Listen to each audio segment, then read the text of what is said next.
सोचिए, हमारा शरीर एक हाई परफॉर्मेंस इंजन की तरह है, एक ऐसी कमाल की मशीन जो हमें दौड़ने, कूदने और भारी भरकम वजन उठाने की ताकत देती है। तो आज हम इसी इंजन के पीछे की साइंस को समझने वाले हैं। आखिर ये एथलेटिक पावर आती कहां से है? चलिए पता लगाते हैं। तो चलिए एक बहुत ही दिलचस्प सवाल से शुरू करते हैं।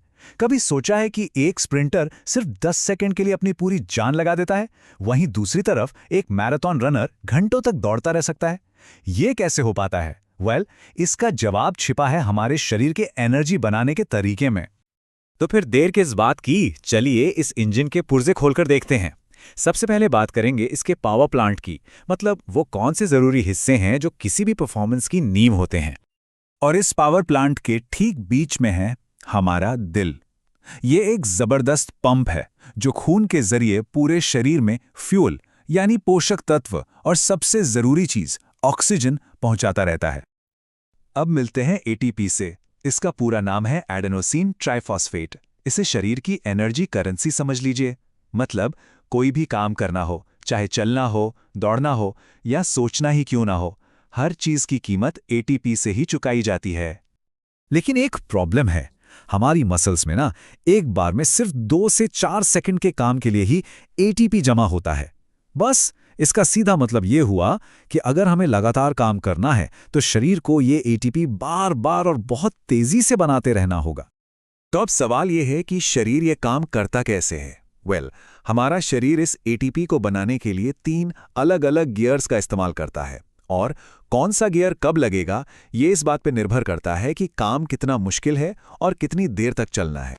तो ये 3 सिस्टम्स हैं। पहला फॉस्फेजन सिस्टम, दूसरा लैक्टिक एसिड सिस्टम और तीसरा एरोबिक सिस्टम। अब इसमें एक बात ध्यान देने वाली है, पहले जो 2 सिस्टम है फॉस्फेजन और लैक्टिक एसिड, ये एनारोबिक है, मतलब इन्हें काम करने के लिए ऑक्सीजन की जरूरत नहीं पड़ती, जबकि तीसरा एरोबिक सिस्टम, जैसा कि नाम से ही पता चल रहा है, ये पूरी तरह ऑक्सीजन पर ही चलता है। तो चलिए लगाते हैं पहला गियर। इसे हम कह सकते हैं गाड़ी का नाइट्रस बूस्ट। ये है फॉस्फेजन सिस्टम, जो पलक झपकते ही जबरदस्त एक्सप्लोसिव पावर देता है। यह सिस्टम एटीपी बनाने का सबसे तेज और सबसे आसान तरीका है। जैसा मैंने बताया, इसे ऑक्सीजन नहीं चाहिए। यह फ्यूल के तौर पर इस्तेमाल करता है क्रिएटिन फॉस्फेट को। अब सोचिए, 100 मीटर की रेस या फिर जिम में कोई भारी वजन उठाना, इन कामों के लिए यह सिस्टम एकदम परफेक्ट है। लेकिन इसकी एक बहुत बड़ी लिमिटेशन है।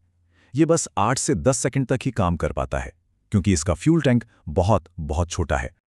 तो जब ये नाइट्रस बूस्ट खत्म हो जाता है, तब क्या? तब हमारा शरीर फौरन दूसरे गियर में शिफ्ट हो जाता है।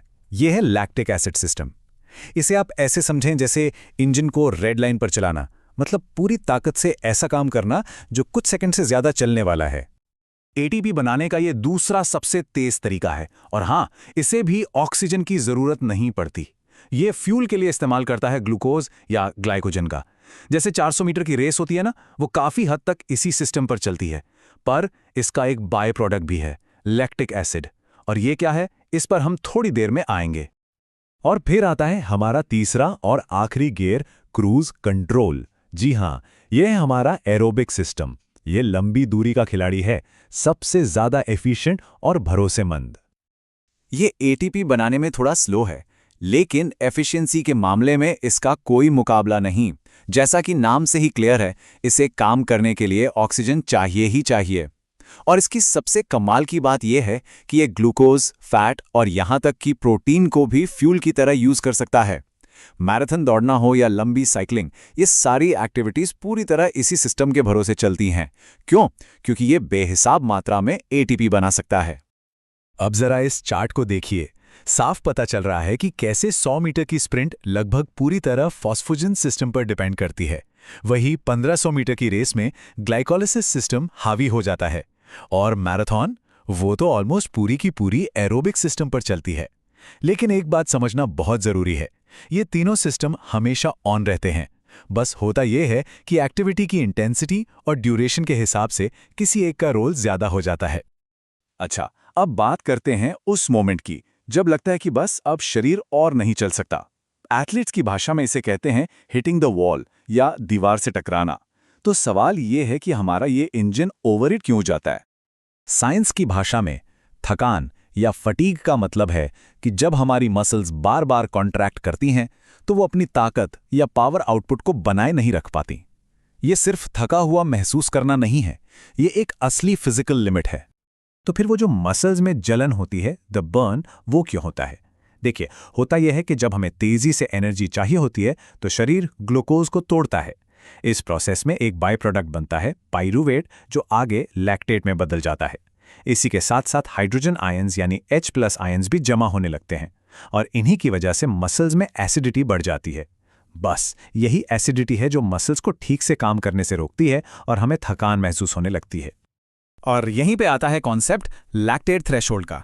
ये वो पॉइंट है, वो लाइन है जब हमारे शरीर में लैक्टेट बनने की स्पीड उसे साफ करने की स्पीड से ज़्यादा हो जाती है। जैसे ही ये लाइन क्रॉस होती है, थकान बहुत तेज़ी से बढ़ने लगती है। किसी भी एंड्योरेंस एथलीट की परफॉर्मेंस को नापने के लिए ये एक बहुत ही ज़रूरी पैरामीटर है।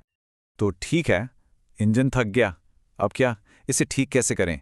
तो चलिए अब हम अपने आखिरी सेक्शन में बात करते हैं रिकवरी, रिफ्यूलिंग और अपने इस इंजन को अपग्रेड करने के तरीकों पर।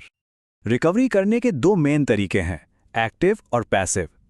एक्टिव रिकवरी का मतलब है हल्की फुल्की एक्टिविटी, जैसे धीरे धीरे जॉगिंग करना। इससे ब्लड फ्लो बना रहता है और लैक्टिक एसिड तेजी से साफ होता है। दूसरी तरफ है पैसिव रिकवरी, यानी कंप्लीट रेस्ट, बस बैठना या लेट जाना। इससे हमारे नाइट्रस बूस्ट सिस्टम का फ्यूल यानी ATP-PC सबसे तेजी से रीफिल होता है। तो दोनों ही जरूरी हैं, बस सिचुएशन अलग अलग है। अब बात करते हैं एक जरूरी अपग्रेड की, फ्लेक्सिबिलिटी, यानी शरीर का लचीलापन। ये सिर्फ चोट से नहीं बचाता, बल्कि ये मूवमेंट इकोनॉमी को भी सुधारता है। मतलब कम एनर्जी खर्च करके ज्यादा काम हो पाता है, और तो और ये रिकवरी को भी तेज करता है। फ्लेक्सिबिलिटी बढ़ाने के लिए एक बहुत एडवांस टेक्निक है, PNF स्ट्रेचिंग। इसे करते कैसे हैं? पहला स्टेप, किसी मसल को एक कंफर्टेबल लिमिट तक स्ट्रेच करें। दूसरा, अब उसी मसल को किसी रुकावट के खिलाफ 5 से 7 सेकंड के लिए टाइट करें, कॉन्ट्रैक्ट करें। तीसरा स्टेप, मसल को पूरी तरह रिलैक्स छोड़ दें। और चौथा, अब उसी मसल को दोबारा स्ट्रेच करें और इस बार आप देखेंगे कि वो पहले से ज्यादा खींच रही है। ये मसल्स की रेंज को सेफली बढ़ाने का एक जबरदस्त तरीका है। चलिए एक बार फिर देखते हैं कि अलग अलग खेलों में ये सिस्टम कैसे काम करते हैं। देखिए, फेंसिंग जैसा खेल लगभग 90% एनारोबिक है। दूसरी तरफ लंबी दूरी की दौड़ 70% एरोबिक और रोइंग लगभग 50-50। इससे साफ पता चलता है कि हर खेल की एनर्जी डिमांड्स कितनी अलग होती हैं। तो अब हम ये जान चुके हैं कि ये हाई परफॉर्मेंस इंजन काम कैसे करता है, इसके गियर्स क्या हैं, इसका फ्यूल क्या है और इसकी लिमिट्स क्या हैं।